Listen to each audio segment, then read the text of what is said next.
Huh? Oh, we're on. Yeah, so she's gonna watch the live. Texting me. Oh. Yeah, so I told her we're doing live. Basically, it's like doing a live, don't call, and kick me off the live. Yeah, this farm race tastes. You know what? It tastes better than wild cut. I gotta be honest. Yeah. Is that from which store did you order from?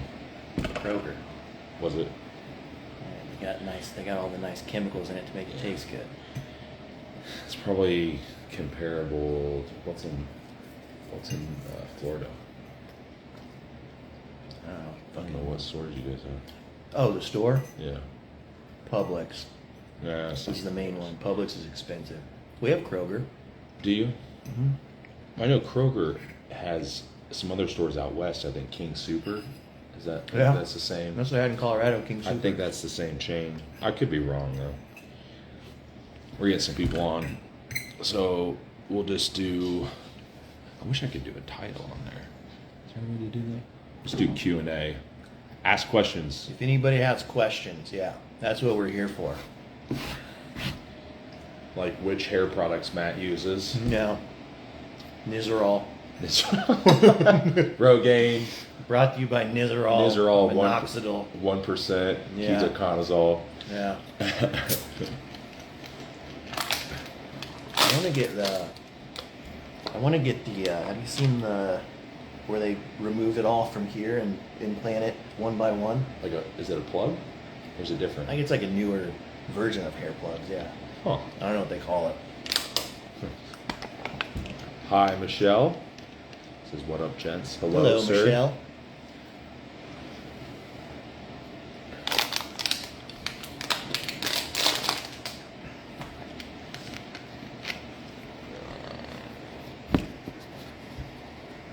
What do we got on? Don't call me. Nobody's asking anything. Nope. Nobody wants to know anything. It's Friday. At the 4 to 10 day mark, it itches so bad you can't expose your head to sun. That must be the hair thing? Oh, the hair thing. Okay. Yeah. Thank you. What does this say? That's fine. Did it work? Does the hair thing work? That's all I care about. I don't care if it itches. It says, do you think the content or the iron content in the regular orange box of cream of rice is a problem if you eat multiple meals with core? I seen John Jewett comment about this. Depends how much you eat. It depends the amount, huh? You have to eat quite a bit. I'll let you handle it. I don't know the amount, but you'd have to probably eat a lot for it to really actually matter, right? Well, yeah, I think the problem is that we're also, I think people forget dietary iron and like proteins, I mean, you're eating iron like how all much day you're long. getting from other sources, yeah. So that's one thing. But, you got to count in beef, chicken, turkey, So I would say cumulatively probably would be an issue.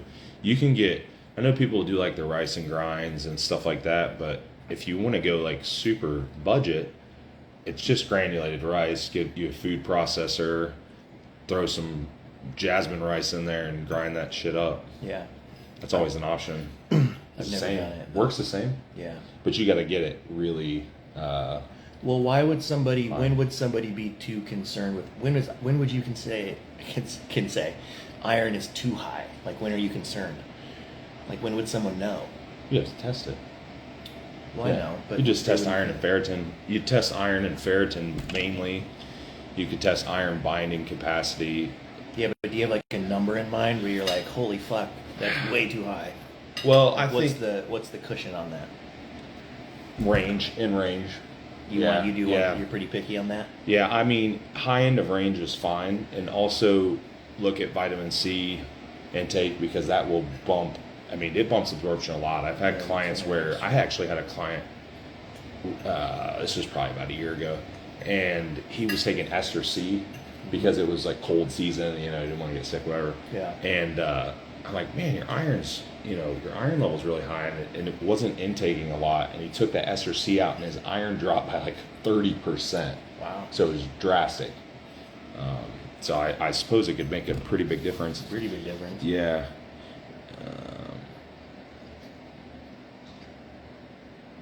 Someone asked, is an EAA supplement needed if you're still getting EAAs and protein? I don't know. I'd say, yeah. I answer this somewhat often. Like when people ask, do you want me to? Because I don't often put EAAs and stuff like that in intra drinks or pre drinks. The short answer would be no, but I would consider it a luxury item. Mm-hmm. You know, it's not going to hurt anything. Is it going to, turn you into Mr. Olympia from a local guy in a year? No, but what would be your answer? I would say the same. I mean, you could maybe look at how long between meals and stuff you're going, but even then, digestion overlaps. Even if you're only eating 4 meals a day, I mean, your amino acid pool in your blood's probably steady the whole time. Yeah.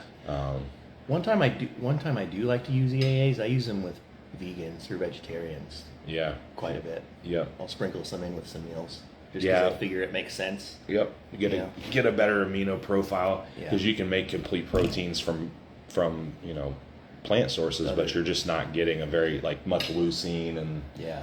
and many BCAAs. Yeah. Yeah, she said it does. A friend of mine did it. The hair thing. Oh, it works? Yeah, there you go. Do you know how much it was? People are going to Turkey for it for super cheap. Yeah. Iowa. So we're from Central Iowa? Yeah. Des Yeah. Moines. Rather just have a nice whey isolate. That's funny you say that because I actually have done a lot of whey isolate intra. What I generally will do is Really? like a vanilla or a fruit flavored one that mixes with another fruit flavor. Yeah. So you could do like a light vanilla one that's not overbearing, and then mix it with like a fruit flavored carb I've product. done that too. And that works fine. It digests fine. The only protein I ever used intra was, remember that, what was it, casein hydroxylate? Yeah, People so were on that kick. it- What was the product Was it called? bio? Not Biotest. What the hell's the lab name? Yeah, I think Biotest. Was it Biotest? Yeah. Yeah. They made super Mag-10. expensive. Super expensive. What the hell was it called? I don't know, but it had a name. They had a name for it, but it was casein hydroxylate. Damn it, I can't think But of yeah, it the was name. Biotest because they made Mag-10 and all that. Their products were pretty decent, they were but good. they were just They had the right idea. They were just way overpriced. Did you ever taste that stuff? Terrible. It was so bad. Terrible. It was bitter. Well, hydroxylates are the more that they break it down. That's why They're concentrates harder, taste so good. The more bitter it gets. It's just pure. Because that's actually in the digestion class I've talked about protein digestion. Hydrolysis is the process by which protein is digested. So that's what they're doing is they're pre-digesting. You get Everything, yeah. whey hydroxylate or Yep. hydroisolate. Hydroxylate, Yeah. hydrolyzed, Hydrolyzed whey. Yep. hydro. Isopure fruit flavored whey isolate. Great. Yep. Yeah. Pepto Pro. Pepto Pro. Thank That's you. Trey. Oh, Trey, thank you. Yeah. Pepto Pro. Yeah. Yep. Yep. Pepto Pro. You got Yeah. it too. That's the one. Waxy maize intra. Better options. Yeah, I didn't digest it very well. Probably a little slow. Yeah, too Yeah. slow. I think it depends on how much you use too, because if you're only using 25 grams of carbs, I mean, you could pretty much use whatever. Yeah. You can use some dextrose and you're going to be, Yeah. cheap shit. Yeah, Just that's buy true. like a bag of dextrose online. Yeah. But if you're getting up into 7,500 Ooh, yeah. plus grams, you need gastric emptying speed to be fast enough, but you also don't. It's funny because I've experimented with like the super high amounts, and I find if I'm doing really high amounts, I can't use too fast of gastric emptying like cyclic dextrose because I just shit You just myself. shit, yeah. Yep. So what I would do is I would actually go like 50% dextrose and then 50% like a carb one. Yep. So, yeah. And that's what that Hexogen product from Morphogen is designed like that. Oh, really? So we blended it so the speed of digestion, the molecular weights are different, That way, it's not like if you want to use a bunch of it, it's not going to like Just slam you at once. blow through you. Yeah. Right. Yeah. I would do something similar, but I would literally do 100 carbs from Powerade. What's the most you ever did? 200 was the most I ever did. I'd do 100 carbs from Powerade and 100. You went 350 intra? It's disgusting. That sounds like a terrible idea. Yeah. I've always used Nephrogen. It's the best kidney supplement I've used for kidney function, but they no longer carry it. Is there another product? Yeah, it's called Kidney now. So they switched it to pill. A couple things they changed was the astragalus was a powder. They're using a higher yield. So like when you're dealing with herbs, you're looking for an extract and like a certain percentage of that. So, you know, if you look at a product, it'll say like standardized for 3% of whatever, right? So the amount is less, but the standardization is higher, right? So you don't need as much volume. Does that make sense? Yeah. Makes sense to me. So just moved it to a pill product. Hey, get out.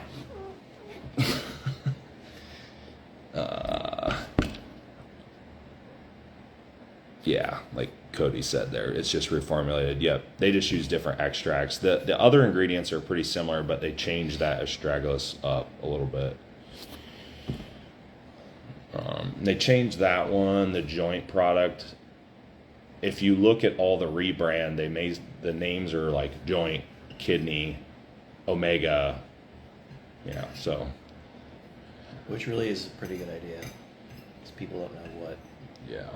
Well, if you look at branding, like if you look at a lot of companies as they get bigger branding, do you notice they get smaller and smaller? Like Nike doesn't even put shit on it anymore. You just got a logo, Mm-hmm. They don't say anything. Yeah. You just know what it is. That's true. But what do I know about marketing? I don't. Yeah. I struggle making one Instagram post a week. This is your marketing. This is your Instagram post. Yeah, I know. That'll give me 2. You burning it up earlier this week, yeah.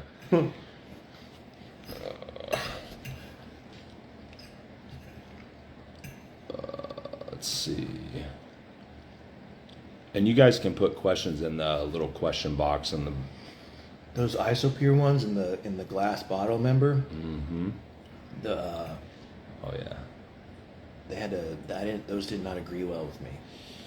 I wonder how much like sweetener and stuff that they had in there to get it to taste good. And it always had that weird aftertaste. And they're kind of frothy. Mm-hmm. Yeah. Yeah, those are weird. You notice like RTDs in the supplement industry have kind of went down, but energy drink industry is massive. Booming. But as far as like protein RTDs and stuff like that, I've noticed that a lot of those have kind of dropped off. I couldn't even tell you one besides Labrada. Mm-hmm. They still make metrics. Probably. Bars are still around. There's still a lot of bars. The ones I would drink, remember the ABB cans? Yep. They were 50 grams. But you remember there was, what's the company that had like all the different VPX? Yeah. Remember, they had all kinds of shit. Yeah. And they had some and that's when all the designer stimulants and shit were still on the market, and they had stuff that would hit you like a truck. Yeah. Yeah. Okay. Have you had any clients with I can't read it. Intractable hiccups, yeah. Like Cedric, but all tests, including heart, are good. So you're talking they're hiccuping constantly, or they just like constant hiccuping all day, nonstop? Yeah. I don't think so. I mean, you get hiccups from H. pylori and acid reflux and things like that. You can get hiccups all day long. You know what gave me hiccups like that? Pramiprexel. Oh. Yeah. Well, yeah, because you figure it's dopamine agonist, so it's probably slowing down digestive motility. Well, that would make sense. And so it's like, you know what I mean? Mm-hmm. Can you define biohacking? No. No. Probably kind of a marketing catchword for tricks and to make you function better, I suppose. Yeah, people that just talk about things they do to change the body. They have to come up with a label, as you were saying. She said some breaks throughout the day on the hiccups. It honestly could be digestive related because, like, if you're getting constant hiccups or constant burping, stuff like that, a lot of the time it is H. pylori, which is on 90% of the GI maps. You know, That many? maybe not 90, Yeah. 75% Yeah. of them. Yeah, that's probably right. Yeah. I haven't seen as many as you, but yeah, probably 3 out of 4. What's this one? Constant nasal drip. Is it some sort of histamine issue? Is constant nasal drip late in prep? Figured it's some sort of histamine issue. Could be. Nasal drip, watery eyes, sneezing, allergy, allergy type symptoms. Yep. Very well could be. Plus, if it's late in prep, inflammation and immune response is high anyhow. It says negative for H. pylori. Yeah, I don't know. I don't know anything about the person. It would be difficult for me to sit here and give any kind of broad answer. Yeah.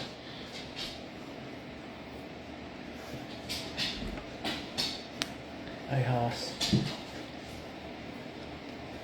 He's upset. He's not getting attention right now. Yeah. He's like, who you guys talking to? Why is it not me? Can you make it up there? Yeah, I think so. There you go. Oh, no, he just wants the food. Oh, yeah. Scammer. He's baiting you. Masteron and off-season growth phase. Yeah. Man. Yeah. I'm moaning and groaning because that's just like the new rave. I don't think I think there's probably better options, but people are jumping all over that these days. I Because think they're think I'm they assuming think it's because safer. they think it's, which it may be, it may not be. Is it to avoid AIs? I think that I guess it just depends. I think there's better options to grow, but certain people can't use other things to grow. So Right. again, that's going to be person dependent, which is why it's just kind of like, yeah, sure. It just depends on a lot of other factors. the whole thing is the whole concept is like controlling that androgen to estrogen ratio so you don't have to use ancillary. Yes. Come on, bud. Relax. Get down. Get down. Yeah, so the idea is like certain amount of aromatization, certain amount of DHT, but it could be Primabol, and it could be Masteron, it could be Anavar. it could, so technically it could even be an oral, but then your lipid profiles and stuff are going to be skewed more. Yeah. Get the old like HDL, like a good old 7. good 7, maybe a 2. The old 2 HDL. What kind of dog? It is American Pit Bull.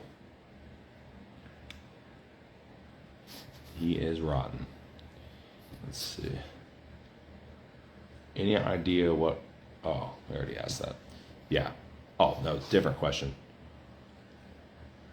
What's a justification for running over 3 IU of GH in prep? It's not like you'll be growing much muscle. No. I don't know. People it's just like with everything else, they think more is better. Yeah. So with GH, you're getting, and for muscle growth, you're wanting the IGF release, right? Work in conjunction with the androgens and the insulin. But in prep or fat loss, you're really wanting the free fatty acid release from the GH. And we know that probably around that 2 or 3 IU range, somewhere in there, is about the maximum amount you're going to get.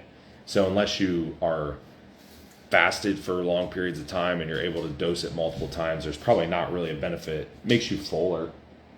Yeah, I think so. So Fullness. maybe I'll represent the other side of this because I've been on the other side of Yeah. just using a lot of stuff with no rhyme or reason to it. That when you take, you hear people say just take as much GH as you can afford, and you do notice, yeah, just more fullness. You do see things accelerate, but on paper, how do you justify it? Scientifically, you probably can't. Right.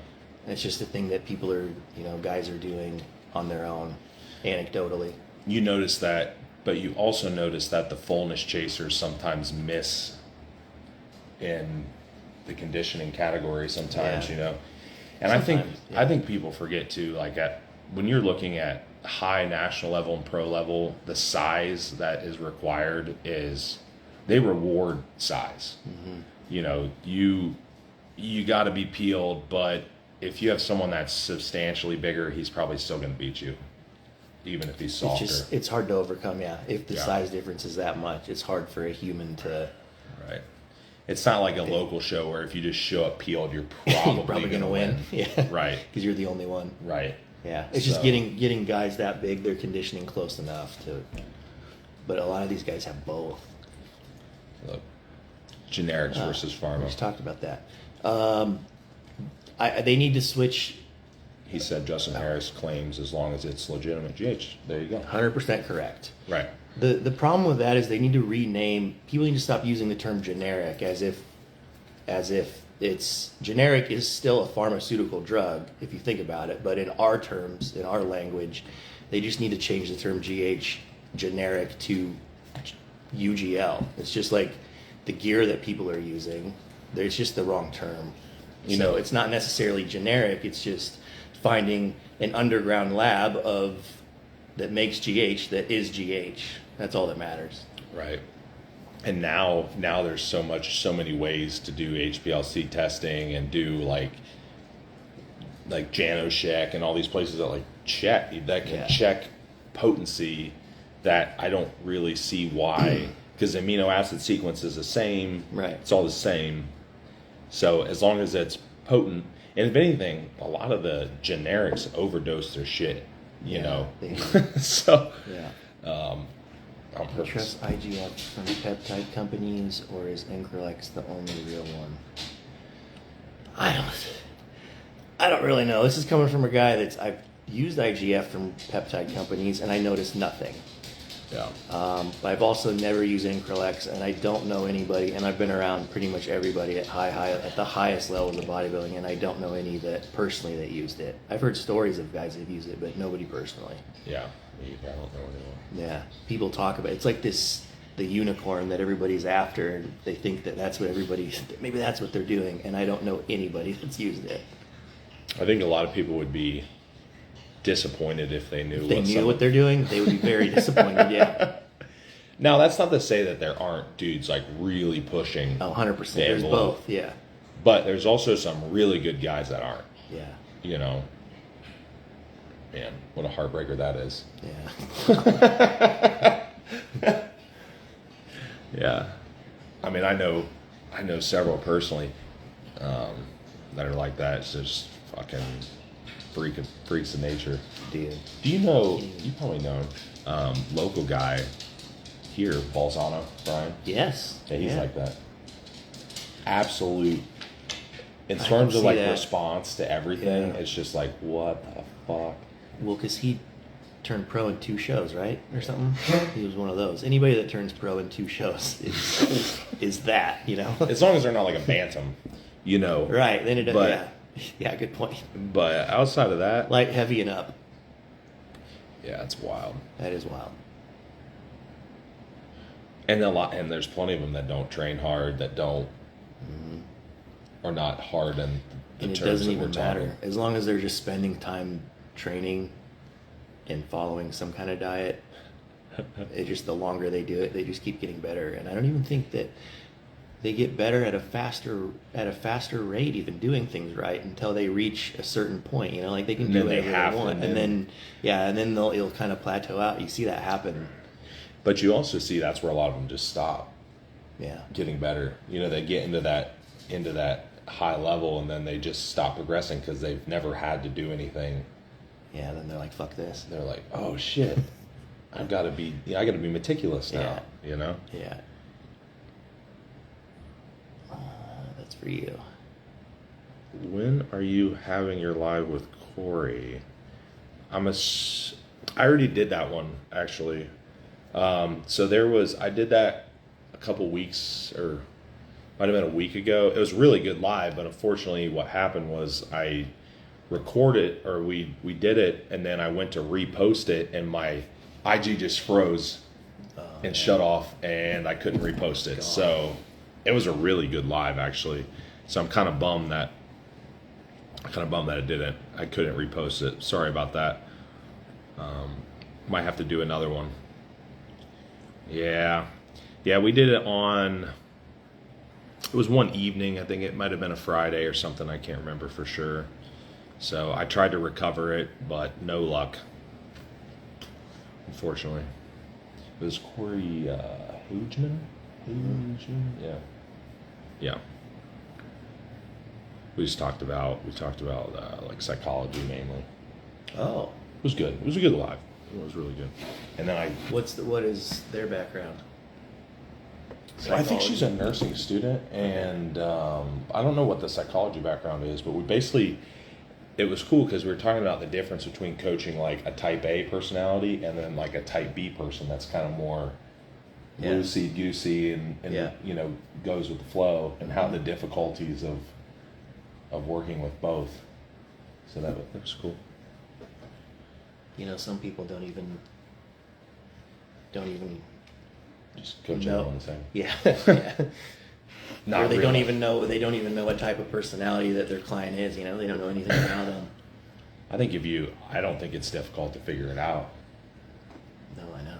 It's pretty easy. I mean, half the time, just reading a consultation, you can pretty much tell. Yeah, you can. Yeah. Someone with a question for you said, Matt, how's your training been going? Oh, Brady, what's up, buddy? Is that a client? No, it's one of Gloff's clients. Training's been going good. I'm back in the groove. You could probably tell I added a lot of muscle. Everybody at the Gloff team trip, Brady said that I was twice as big than the last time you guys saw me. But last time you saw me, I looked like an AIDS patient. So I would hope I have more than that now. AIDS patient? But I was pretty bad. I was small, dude. Really? Yeah, I was like, I You stopped don't look weighing. small now. No, I at least look like a gym rat now. But Yeah. I was like, dude, I stopped weighing myself. I saw 220 one day, and I stopped. talked about I that. didn't get back on. Yeah. Do you... Hi, Zach. That's my friend Zach. Oh, nice. Yeah. It says, do you see any correlation between lifestyle and high estrogen or high aromatization rates in males? Yeah. Same as females, right? You know, you've got aromatization, and then you have clearance of estrogen. So, you know, same thing with females as males, is that if you have gut issues, liver health's poor, things like that, you will continue to recirculate estrogen. So I think there's a lot of, and I don't even think, I know just from working with them, that there's a lot of guys that have estrogen issues that aren't aromatization issues. They're clearance. They're clearance issues. Yeah. You know? Yeah. Because then when you fix their gut, you give them additional liver support, and then all of a sudden it regulates. It regulates. You know, and you're That's like, oh, interesting. That's just it. Yeah, but most people wouldn't think about that. They Right. just want to stop aromatization. Yeah, because aromatization happens, it's genetic, you know, but also body fat. So like off season, for example, you're gonna aromatize more because aromatase enzymes, you know, if you're fatter, have bigger fat cells. Like when you're lean, you don't aromatize as much anyhow. But I would say that that's probably a smaller factor than the actual detox is probably the biggest factor. Because men have just as many gut issues as women. In most If not more. bodybuilder men are having to detox a lot of things. Right. out of their system. And I don't even mean from chemical wise, but the amount of food, the amount of food an open bodybuilder eats compared to a normal person. But you have the same liver. It's crazy what you see happen to, because we've talked about a few examples of like what your body does with those androgens and estrogens and how well you respond to those chemicals and also to food when you fucking can digest and clear. When you clear. Yeah. You know. That's what people talk about. When people talk about, does it bother you when you see people talking about gut health, but they don't talk anything about gut health? You know what I'm saying? Like, they're not even explaining what that really is. People think it's just like taking digestive enzymes. Right. That's what they think gut health is. Or throwing some probiotics. Oh, like gut health, digestion. Yeah. And there's a lot more to it than that. Well, it's in the supplement industry, and marketing doesn't help because they're like, are you bloated? Take this. Do you have loose stools? Like, and then they're like, take some fiber, Right. Yeah. Like, well, it's just, right. It's not that easy. Right. Do you have a lot of pro bodybuilding clients? Seems a lot of them have digestive problems with a lot of food. Yeah, they do. To answer that question, yes. Yeah. I mean, you got to think too, like all the muscle mass, all the carrying that around, add the training, add the chemicals, add the amount of food. You are the perfect candidate for digestive issues. I'm not going to name specifics, but I can think of several off the top of my head that are like top Olympians that I've seen post about things like, in men especially, you're getting a lot of inflammatory issues, colitis, Crohn's, stuff like that. And they would, I'm not saying that they would win the Olympia, but I'm saying that they would much better. Oh my God, their physique. Not just from a visual, not even from just a visual looking at the actual gut itself perspective. You're saying their physiques would take off because they would actually grow. And their ability to progress. Yeah.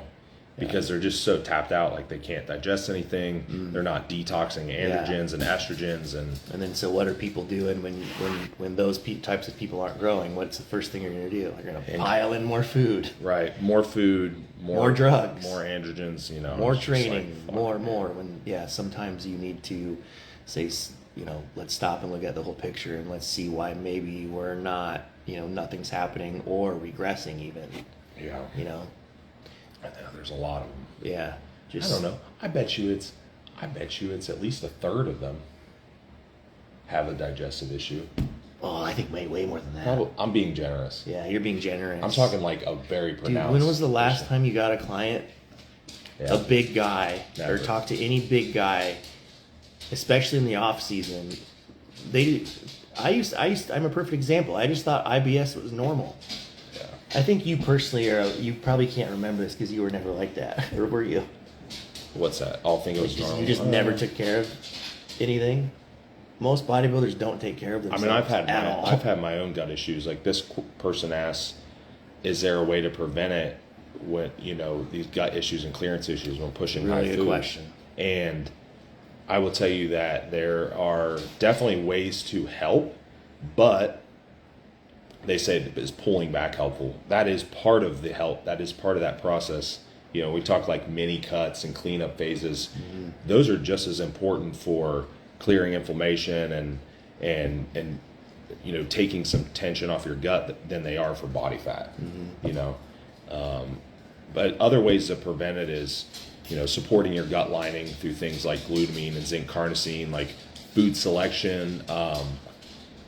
If you have to eat 6,000 calories, eating steak and rice every meal is not, I'm going to say right now, for 99% of people, is not the thing to do, right? There's no microbial diversity in the diet, right? They don't vary anything. They're not, fiber needs are not met. I think too, do you think when you're, sorry to cut you off, do you think when you're eating that much food, I think it's important for people to enjoy eating their food too. That's a common Palatability. Palatability, because people are like, I can't eat anymore. I'm like, well, what are you eating? And it's chicken and rice 6 times. I'm like, well, no shit. Right. What if does this sound good? Oh yeah, that sounds good. Right. Well, let's change that, because when you're just forcing the food, and there's a mental psychological effect too of just like, if you're pissed off all the time, I feel like that's adding internal stress. You're not going to be very happy, which is going to impact your hunger too. So just like, And you're anxious going into mealtime because you're like, oh yeah, I gotta eat this shit for again. the next hour of my life. Right. It doesn't have to be like that. Yep. I do have, I don't know who's asking, Nicholas. I don't know if you look at my YouTube, but I have a day of eating on there from like peak crazy food. It was like 7,000 calories. And I have a day of eating on there, and you'll see that it's weird. That's a lot. Like it looks weird, the stuff I'm eating, but the whole point was that I've never watched that. What were some of those things you're eating? Actually, yeah. Well, what's a 7,000 calorie day look like from you? And then I'll tell you what mine used to look like. Okay. So I was doing typical whole foods. So whole protein sources, whole carb sources, meat, rice, potatoes, stuff like that. But I was supplementing fruit juices and carb powders like in every meal. Okay, yeah. And that was a supplementary thing. High intra-workout. So like, give me an idea of a meal, like a steak and rice meal. So you would have, maybe if there's 50 grams of protein in the meal, it might be half the protein from steak, half the carbs from rice with a fruit, and then I may have, a small shake that literally serves as a way to wash down the meal, but also protein. Right, but would also have like a protein and a high molecular weight carbs like carbolin or cyclic dextrins. So I'm just putting enough liquid to wash the food down instead of water. Yeah. Right. Yeah. And then you would run it that way. Smoothies are great. Getting fruits and vegetables through things like that are definitely helpful. Intra workouts are definitely helpful. And honestly, going towards lighter protein sources. So poultry, fish, things like that actually are less dense and will move through you. Steak it's difficult to digest. Yeah. And it takes a long time. It takes a lot of stomach acid. A lot of work. Right, to break it down. So, that's super important. You want to know what I used to eat? Find a coach who doesn't make you eat food that's hard to eat a lot of. Yeah. Sure. Yeah. I mean, that's a good overall concept. Someone says, yeah, fish seems to make digestion easier for sure. Yeah. Is there need to worry about mercury poisoning? If you want to be selective, I'll tell you what. How often do you see that? I'll tell you who had mercury poisoning and it was from eating a shitload of tuna was Dom Cardone. Yeah, that's right. We did a consult one time. I think Jason Hutt did too. We did Dom and I did. I hope he doesn't mind. Probably doesn't mind, but because he talked about it. But we did a consult probably like 2 years ago, and he was recovering from mercury poisoning, and was eating like tuna like 3 times a day. Okay. So it definitely is possible. But the other problem with that is all of these things you have to detox. If you have a gut issue, you're not detoxing, right? Yeah. So then you're already at a disadvantage, Yeah. So all these toxins are going to be basically sitting there. So he probably, wouldn't have had, he had what you're saying is he had all these other issues as well that need to be fixed regardless, which may be causing. And the difficulty with things like mercury and some of these toxins are they store in your tissues.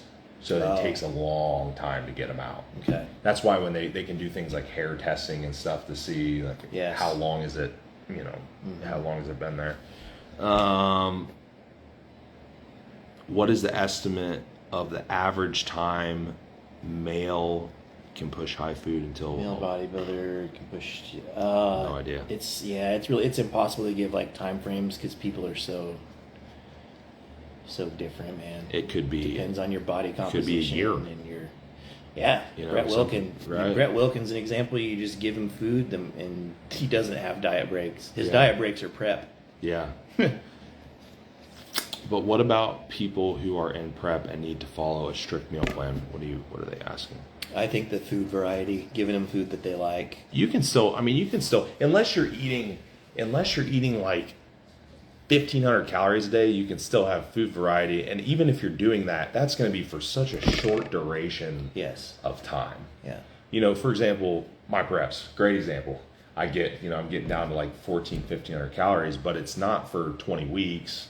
Exactly. I'm eating as much variety as I can up until that point. Yeah. And then I'm not too worried about microbial diversity in a 6 or 8 week period of time. It's probably not that. And too, like if a great point is if your food is that low at the beginning of prep where it's such a long period of time where it's going to make you miserable like that, then you're not in a spot where you should probably be prepping yet. Because you're just not gonna make it if you're you get people that are already eating that low of food and it's 15 or 20 weeks or whatever. You're not gonna make it because there's no room to pull anything. Right. There's nowhere to go. So just take the time. And I like to do micronutrient support. So like I think a good multivitamin is super helpful in those low food people too. Mm-hmm. You hear some of the hardcore, like if it fits your macros people, like, oh, you're not going to get nutrient deficiencies and this and that, blah blah blah, they're rare. If you have GI issues and or you're not eating hardly any food, let me tell you, you will or you can get nutrient deficiencies. We see them all the time on labs. I mean, this morning we were literally talking about some of those deficiencies on the labs we were looking at. Yeah. So it's not something that can't happen. Yeah. Oh shit. Let's do a couple more. We'll take a couple more here. Let's look. Have you ever had a client that never had to force feed to grow or has always been hungry? Fucking yeah, lucky bastards. All the time, yeah. Despite calories, would it indicate good digestion? I mean, hunger is some indication, right? Yeah. I think they're saying would that scenario in general indicate good digestion? Yeah. And good genetics.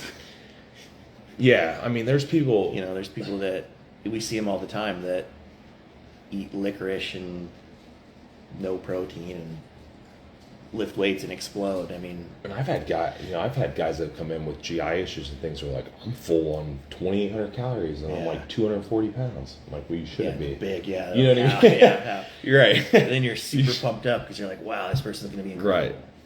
Right. Okay. Yeah, that's what I meant. Yep, definitely. All right, let's see what this one does. Best way to bring up lower lats. He thinks that we're going to say like iliac aligned fiber pull, fucking barbell row 405 for 10. Your lats will probably come up some from that. Okay, seriously. I think probably knowing how to... I think most people don't know how to use their lats properly in pull down, specifically in rowing. And what I mean by that is the arm path. So moving, if you're doing a lat pull down, like 2 arms, this is not a lat pull down, that's an upper back pull down. Right. A lat pull down, lats are easier to connect with if you go single arm. So you want to stay in this arm path where your arm and your elbow is close to your body, basically, on a pull down. Then you would do the same thing with the row. If you pull with your arm abducted as much as possible, abducted or adducted, whatever, elbow closest inside to your body. Right. This would be abduction, adduction. Yeah, thank you, adduction. Yeah. I caught that. Adduction. You can pull here. We can pull more out here, or you can pull up here, right? So different pulling patterns of your arm path. So I think just knowing the difference of arm path in your pulling patterns is how you bring up lats. And then how do you structure your training session? Do you need to bring lats up the most? Maybe, do a couple more lat dominant movements than you normally would compared to other stuff. Yeah. And I think another really good one that I've tried to explain to people is, a lot of people think like, oh, if I pull my elbow past my side, it's not going to, it won't use my lats or something. But really that upper back musculature is not this, it's your shoulder, it's your scapula's moving together. So like this, pinching my back together is using traps and rhomboids and teres and all those muscles. That's why when you see a lot of people do lat, like single arm pull downs, they're not doing this, right? They're contracting their lat and not pulling that other musculature into the movement. Yeah, right. So you notice a lot of people that are really trap dominant or have big upper backs, they will unconsciously, bias those muscles and they'll pull past and not really activate the lat. That's true. Or it could be the opposite. It could be instead of putting it at the beginning of your workout, maybe you put it at the end once you've pre-exhausted. All the other stuff that you Right. are That you're going to good at. bias. Yeah. You know? Yeah. So, okay, cool. We'll do one more question if anyone else has one more. This guy goes, I mean, I could eat 6K cows, but I know I would be a fat as fuck. Yeah. Yeah. I don't think most people need 6,000 calories. Most people do not. Right, 100%. I didn't even eat that much, to be honest. Yeah, I don't think a lot of people do. And I think I can think of examples where when digestion, I've corrected someone's digestion and they end up eating 1,000 calories less and start gaining weight. Yeah, yeah. But I also don't want people. I also don't want to send the message that we're like thinking, oh, you don't even have to eat much to get big. You have to. Yeah, that's not what I'm saying at all. You do have to eat. It's lot. like if you're looking at extremes of any spectrum, it's like prep. For most people, there is no way to get peeled and not cause some negative adaptations. Yeah. It's just not going to happen for most people. Yeah. Same thing with growing. Like and it's the further you get past your normal ceiling, the harder it gets. Mm-hmm. You know? I think too, guys these days are eating better. Because I've been around a long time now. There's so much more emphasis on gut health and digestion, and people are staying in better shape. They're putting more emphasis on cardiovascular health. You're not seeing the big, huge, bloated mass monsters like in the 90s and early 2000s anymore. I feel like the bodies are getting, look at the top guys now. Look at Hottie, look at Lunsford, look at Nick, look at, Brett, look at Ian, look at all those guys. They're all in really good shape all the time. Yeah. Agreed. And and I know how much food all those guys eat and how they eat. And it's not, they're always eating, they're staying on plan first of all. And it's a lot of food, but it's not, if you were to add it up calorically, I don't think really any of them are eating none of them are eating more than 6,000 calories. Yeah, so doing McDonald's 3 times a day to get your calories in is not the way to do it. Before when you didn't know me, that's how I ate. Yeah. I'm going to tell you what, for most people, that is not going to work for very long. No. Well, even for me, I have good genetics, and it was a different look. If there was times where I would eat the same amount of calories, but from my normal food, the type of look I had, I might have weighed the same. Right. But the look was completely different. Just less inflamed, less shitty. And you can't less fat. And when you're on that edge of hunger and digestion, you can't fuck up because if you eat a meal that slows digestion too much, then you're done for the rest of the day. Yeah. You're fucked. That's why I would always have a free meal my last meal. Right. Yeah. All right, last question we'll do. When is a GI map needed versus when can you tell a GI disorder from blood work? That's a good question. You're not going to really see a GI disorder from blood work except that you could see like white blood cells and things could be skewed indicating some sort of infection, or like CRP could be really elevated indicating inflammation, but it's not a very good way to see a digestive issue.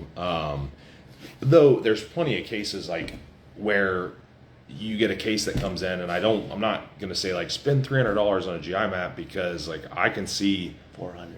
I can see 400. I can see half a dozen things that I can fix very easily right out of the gate without doing one. So a lot of the time, what I do with people, and what I think a lot of the good functional health people are starting to do, is that they don't throw testing at people right away. They're definitely going to do these foundational items first, and then I'm like, okay, how many symptoms are still left? Mm-hmm. Do I need to get a GI map? Mm-hmm. Right? And it's all pattern recognition. When you've done 5,000 of them, I probably haven't done 5,000, but when you've done 1,000 of them, you can definitely see pattern recognition between cases. Mm-hmm. So, but I would say times, if you don't have any idea, test and don't guess. It's always a good thing to test. Yeah, and if someone's like, hey, if it's in the budget, why not? Absolutely. Just nail it out so you know. Yep. We'll do this last one here because this is for you, Matt. Did you work with Meadows, John? I worked under him, so I coached under him. Yeah. So like 2014 takeaways. Yeah. I used to coach under Meadows. The biggest takeaways at the time, because you have to remember, I have to go back to that time. That was a long 10 years ago now. So it was when I was still in the early phases of coaching, and I didn't really know a lot of what I was doing. So I guess the main takeaways were the peri-workout nutrition, probably, of course, and really training. Like, I thought I knew a lot about training, and I thought I put thought into my sessions and doing the proper amount of work and being efficient. I didn't understand, that's it, probably training efficiency. Because in those days, you know, I would just go and drop sit everything and just blast yourself into the ground every session, because you just thought that's what you did. So he just taught me, I guess, how to be more precise within training and how to structure things better. Was there an element of like passion and being caring about your clients and non-X's and O stuff? Thank you. He taught me how to coach people. Yeah, just coach people. And he would always say, like, you know, just do the right thing, you know, like a lot of coaches won't give refunds or whatever, and I'm not saying he did or he didn't, but he's like, just run it as a human and do the right thing. And he would give people, you know, refunds in situations for coaching when, you know, a lot of people don't. But probably just how to treat people like human and take that into consideration when you're talking to people. It's not just X's and O's. A lot of times it's just, you know, is there something going on in their life? And, you know, putting actual thought into.